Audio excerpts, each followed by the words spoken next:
Hey, what's up guys? It's your boy the Fice back at it with another video. But before we get this started, if it's your first time here, definitely be sure to hit that subscribe button, leave a like, leave a comment, let me know what you guys think. Come join us on Discord. It's the best community ever. I love to talk to you guys. Come follow us on Twitch. That's where we stream. We also stream live on YouTube.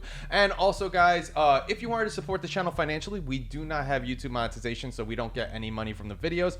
Check out the YouTube description below. We have a Patreon link and we have a merchant link for an Etsy shop that we have. We have coffee mugs and t-shirts and more stuff on the way. Let's get into this video, guys. I don't want to kill any more time. We are doing a loop hero warrior guide.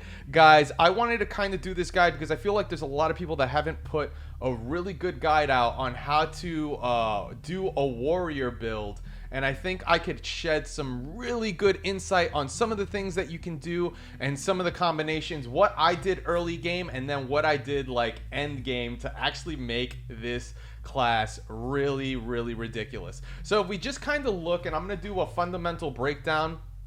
First we'll talk about like, oh, what is the thing that the warrior has? What are some of the cards that you're going to want to deal with when we, and mind you guys, we don't even have all the cards yet. When we go to the build, I'm still missing the bridge or whatever, but this is enough to make you overpowered if you use the combination of forest and river, but that'll be for endgame. And I'll also talk about the combinations early on when you don't have that, what you should do to actually make your character overpowered, and what are some of the stats that you should focus on so it could become a little bit easier. And once you know this meta, it'll be very simple. So going back into the expedition, we'll briefly see this, and I'll show a boss fight with this third boss and how we killed him so quick. I think we killed him in like maybe 7 seconds. It was crazy. So be on the lookout, and you know, stay for the end of the video to see that. The dialogue was longer, I'll tell you that much. So for the warrior class, we do have, it says a class that doesn't have any particular benefits or disadvantages, has the highest durability compared to other classes, plus 2.0 damage for each second of the fight. So as the fight progresses and continues and continues and continues, you keep getting 2% extra damage like every second. So the longer the fight goes on, the more beneficial it is for the warrior to do more damage and actually have a benefit for vampirism. So the thing is, here's the stats that the warrior does have. Additional class stats: damage to all, regeneration, vampirism, defense, evade, counterattack, and attack speed. Now, I do want to talk about the main stats you're going to kind of care about when it comes to the warrior. The main thing I definitely do want to talk about with the warrior is that defense is going to be king when it comes to nerfing the damage of the enemies you're facing. Defense followed by vampirism, and then attack speed later on during the match. So what you're really going to want to do in the beginning, like, you can use regeneration because vampirism isn't going to be too great, and the healing per second in like the first few loops is actually better than vampirism because you're not doing that much damage. But then once you start doing around 20 damage and stuff like that, switching to vampirism and starting to increase the percentage on that is really nice. Doing vampirism with defense is going to be really good because you're going to bring down the damage that you're getting from the enemy early on, but then you're going to be using vampirism to heal yourself, to overheal yourself so you don't drop on health. As you start progressing in the mid to end loops, you start focusing on attack speed. And that attack speed will definitely help you with vampirism. And the one thing I definitely do want to emphasize is once you start getting to around like, say, 50 to 100% attack speed, your vampirism can be really low and it still is going to be good. So the idea I want to say is like, say in the beginning you had defense and vampirism was 50% and your attack was good. You'll be healing for 50% of it. If you get your attack speed really high up, you would then basically, if you got it to 100% attack speed, your vampirism, you could drop it from 50 to 25 because technically you're getting 2 hits in before the enemy attacks you. So it's still 50% vampirism. It's 25% vampirism hit, 25% vampirism hit. So just keep in mind that the more attack speed you get, the more vampirism you can take away. And then when you're in later like endgame stuff, if you get a ring that gives you like say 100% attack speed, you can basically nerf your vampirism, because you're going to be like, oh, basically, even if I had 20 vampirism, I technically have 40 because now I'm hitting twice. So that's the idea or the ideology behind Warrior and how to sustain damage.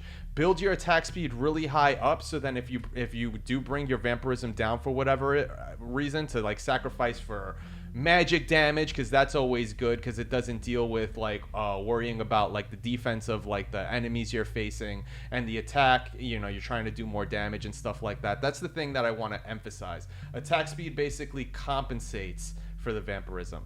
So that's kind of the overarching idea when it comes to Warrior. Now let's take a look at the cards and what you should be going for. But actually, before we go to the cards, with the supply, just to kind of give you an idea of what I do, because it's nice to have these things. It's really good.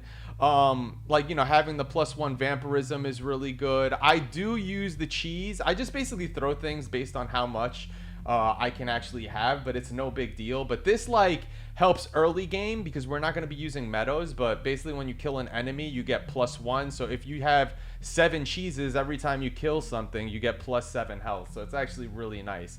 So I do that, and then basically 5 heal for each of the day, because I didn't have more cheeses or I didn't have the items. I just start throwing things that help me with this. Like the +1 vampirism is really nice here. +1 vampirism here is really nice. Like I could probably, like, if I had more of these chairs, I'd probably be throwing some of these in here, but I don't, unfortunately. So, I threw some potions in there and some retaliation damage, just, whatever you can kind of have. But I definitely do like the Count's chair, and I definitely do like the cheeses here. The other piece is that this mixed nuts is really nice, because the talents you're going to be going for are gonna be defense based when you level up. So when you eventually get far enough into the game, you're gonna be able to build a certain building, which allows you to get abilities and level up like experience during the loops. The 2 talents you should go for that are top priority or top tier for the Warrior is the one that every loop you get 1 defense point. So if you're 10 loops in, as soon as you get that, you get 10 defense points.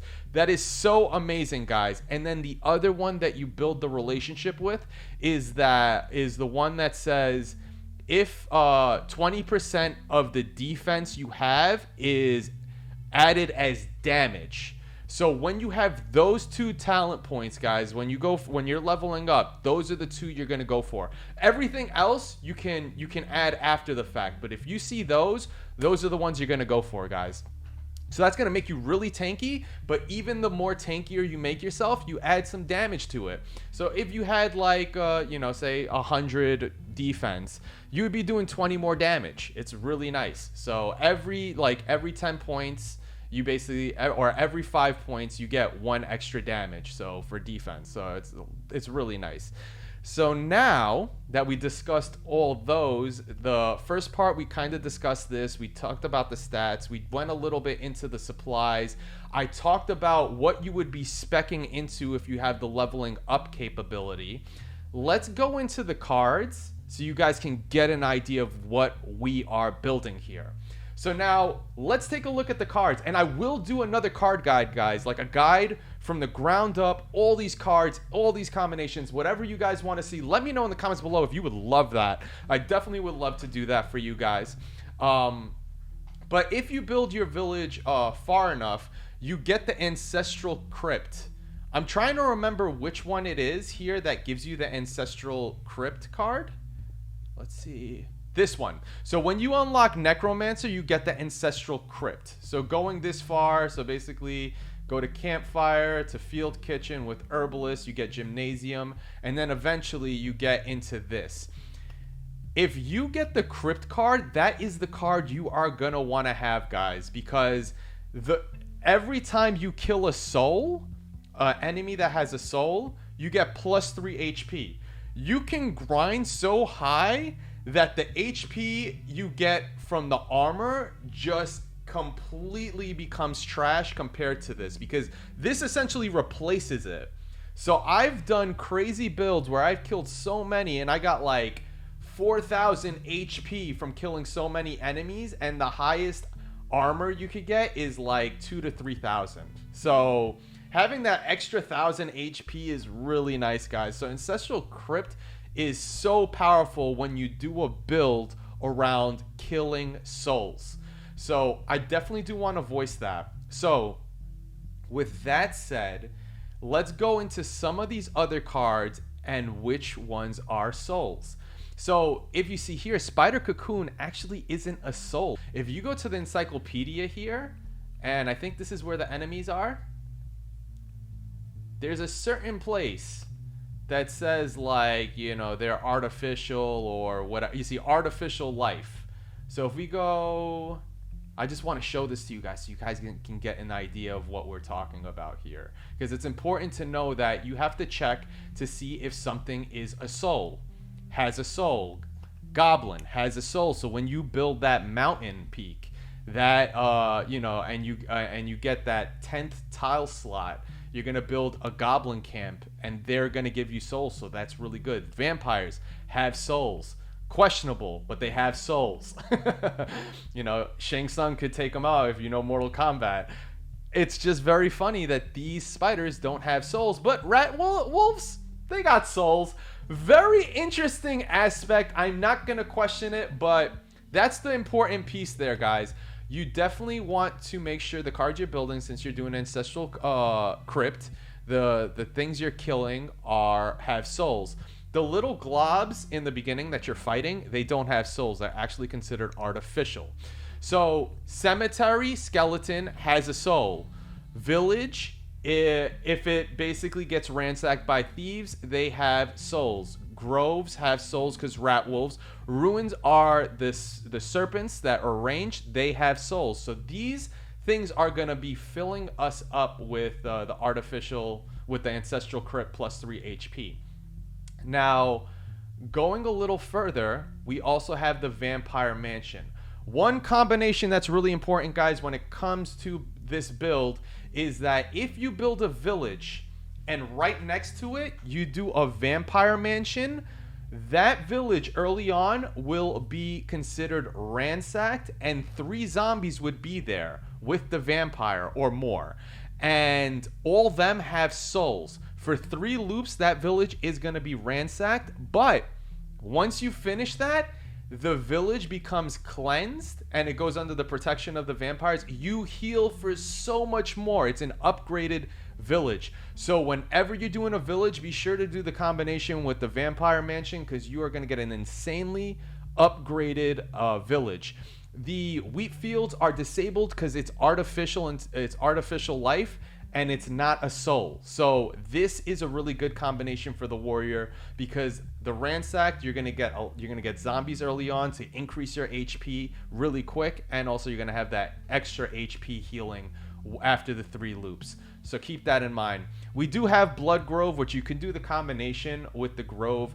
I'm a huge fan of when it kills things that are 15%, but when it starts summoning that big monster and it has to get the last hit, it's kind of not great. So if you wanted to go without it, not bad. I had, even in my successful run, I decided not to like really use it. So I have used it in successful rounds, but but I don't know.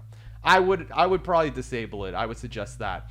Bookery is really nice because I actually put this by the campfire, guys, because if you go really far enough into building stuff, you will get these watchtowers where archers will be firing towards any tiles that are near the campfire. So when I'm doing the Bookery for swapping all the cards that I have that I don't want, I put that by the campfire, because then after the 20 usages, it basically summons a book that shields all the enemies and stuff like that. You can use an Oblivion to kill it after its usage, which isn't a bad combination, guys. But I use the Oblivion for other reasons, which I'm going to voice later on. Road Lantern is really good. I actually use this combination for this reason, where if we go into the supplies, it's this brass candle, which like the hero's damage is increased by 5% when he is in the range of a road lantern or a beacon. The effects don't stack, so if you put them together or whatever, but it increases the damage or whatever. So I kind of do have that. I do like the beacon because you kind of go faster, but you do increase 20% of everyone, not just your character, but all the enemies. But it basically makes grinding loops faster. It's actually nice if you want to just speed up the process and like just get more resources. So there's that. The combination of rock, forest, and river. We're going to go over those really quick. And I definitely like having these in-depth guides so you can understand the perspective of what this is. Because you have Ancestral Crypt, that's what's going to be increasing your max HP. So guys, the only reason you have Rock Mountain is to build that that mountain peak where there's going to be, oh my god, there's an enemy that flies down and you get a plus HP bonus. But it I think it's a Valkyrie, a Siren. I could go to the encyclopedia, but I don't want to kill the time on the video because this is going to really there's going to be a bird chick that flies down on the map. You're going to kill her. She has a soul. She gives you plus 3 HP. Now, the one thing I want to voice to you guys is when you are building the mountain peak, you're only going to put one more tile after the 9 grid to make the mountain peak to make 10, so you can spawn a goblin camp on the map. I don't want you to use any more rocks or mountains on the field because then you're going to be speeding up the boss meter, and you want to use that meter for the forests and thickets being the highest priority with river.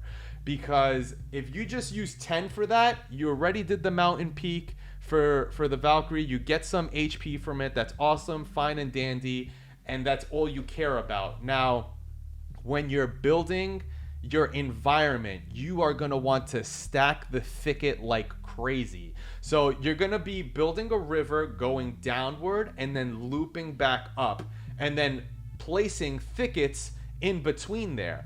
And what the river essentially does is it doubles the adjacent tiles. So a thicket gives 2% attack speed. If you put a river adjacent to it, it's almost like it's another thicket. So it's 4%. And when you do a loop like that, it basically multiplies it because it's hitting it from different angles. So that's the other piece that I want you to keep in mind. So it multiplies it significantly by hitting the tiles. So like it'll be like 4, 6, 8. It's really crazy on the combination with the forest. So your attack speed is gonna boost like crazy. So once you start getting forests and thickets, that's when you're gonna really start getting overpowered on attack speed, and you can actually start reducing your vampirism by X amount, and it's still gonna be really crazy, which you're gonna see in the video. So there's a few ways you can build the river. The first one could be building it all the way against the wall, going down, then lining up and going back up, and then place it in thickets between the river. And then you could basically eventually follow it up by going to the right a little more if you have room. You're going to see that on how I build it in the video. But I don't build it all the way on the left on this one. I actually build it in the middle. But the one on the left is actually more preferable for like the long run to get more benefits out of it. So that's the important piece when it comes to these areas, guys. Only use the Rocket Mountain to build the mountain peak. Use one more extra tile for making it 9 to 10. And then you'll get the goblin camp, and then you stop there. And then just go crazy with the thickets. Forest is going to be... You're going to be using that for increasing the percentage, but you could also do a combination of putting Storm Temple somewhere in the bottom, like right corner of the map. And if you put forests along there, it increases magic damage instead by 0.5 instead of attack speed. So you can do that. I like attack speed more. It's only when my attack speed starts becoming significantly overpowered, where my stamina gets really burnt out, that I start putting now like magic damage and use a Storm Temple combo with forests. But that's essentially Thicket. I always use for speed. I always use for attack speed. I never use it for the Storm Temple. I just use the Forest because it has 1% attack speed increase versus the Thicket being 2%. So there's that. Now, with Oblivion, every 10 forest or thickets that you place, a wooden village will drop. And the wooden village has these wooden clones that every time you attack it with the warrior, it instantly attacks you back.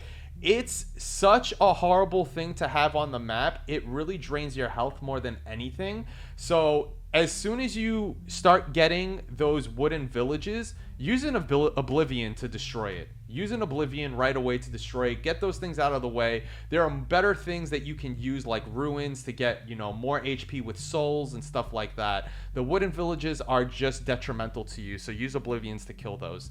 Like I said, Beacon was the same idea with the Lantern. And the Treasury summons a Gargoyle when you fully build it. So you can basically, you know, put a treasury down and just have like 3 forests around it, get those resources, and then basically get a gargoyle. And only build one, guys. Don't build more than one. And then that's pretty much it. So that's it for all these cards, guys. I hope that really makes sense. I definitely will do another guide on, you know, just doing a more card breakdown. But this is a very overpowered build, guys. If you don't have the forest and river yet, what I would use, guys, is I would use the rock and mountains, but then I would be stacking like the meadows and stuff. The meadows is actually not a bad combination when it comes to like the healing aspect over time, just to kind of get some stuff. You can use desert to reduce the HP or whatever, and you know, the like if you didn't have these, I would probably stack rocks and meadows more than just doing the rock mountain up to 10. But once you have the village, once you have like the forest and the river unlocked, you're going to want to just do up to 10 tiles for this, 9 for the mountain peak, 1 for that, and then just stack this like crazy with the river. That's pretty much it, guys. So you're going to see now this this video on how crazy overpowered it is. Again, if you really appreciate this content, guys, you want to see more, hit that subscribe button, leave a like, leave a comment, let me know what you guys think. Again, join us on Discord. I love talking to everyone. I want the community to continue to grow. So if you appreciate this, definitely let me know. And now check the rest of the video, and I'll catch you guys later. Peace. I hope you guys enjoy this boss fight that's like 7 seconds long. The dialogue is so much longer. It's hilarious. Yo, are you guys ready to see us take on the 3rd boss with this warrior? Look at it. Attack speed 220%. Oh my god. We're on the 12th loop. It's like, why not just do it? 42 magic damage. Vampirism is 29, but if you basically think about it as like triple at this point. So it's like technically we have like, you know, 369 minus 3%. So we have 87% vampirism is the way I usually see it in that case. Oh my god, this is just crazy. I can't wait to... Alright, let's do this. Oh my god, even with that shield. Yeah, we get that stamina issue here, but we do burst for a bit.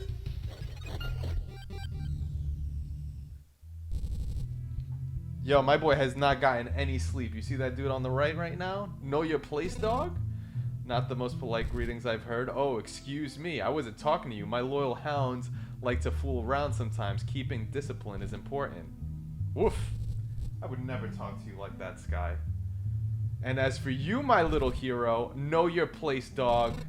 Who the hell are you? Oh, well, let's see. Sometimes the need arises to kill the whole herd in the pen, but not without a reason, of course. And as you start killing them, a couple of bulls break the fence and escape in the forest. But that won't do. You need to kill every one of them. That's the point, you know. And that is where the hunter comes in. He will track you down, rebellious, and shoot it.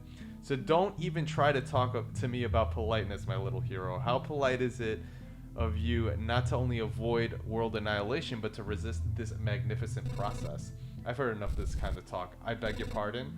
All of you have this wonderful and profound motivation to participate in this cataclysm, and every one of you ignore the fact that we all want to keep living.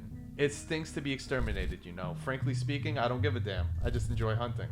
And now, if you'll excuse me, I will feed the remnants of your world to my hounds. They'll eat it all in one bite as if their stomachs were black holes. Haha. I guess because it is. I hope you're as bad as hunting as you are with your jokes. Never mind. You'll get my jokes very soon. Get 'em! Get 'em! Woof. Let's see. We got some reses, so we shouldn't have any problems, but we'll see.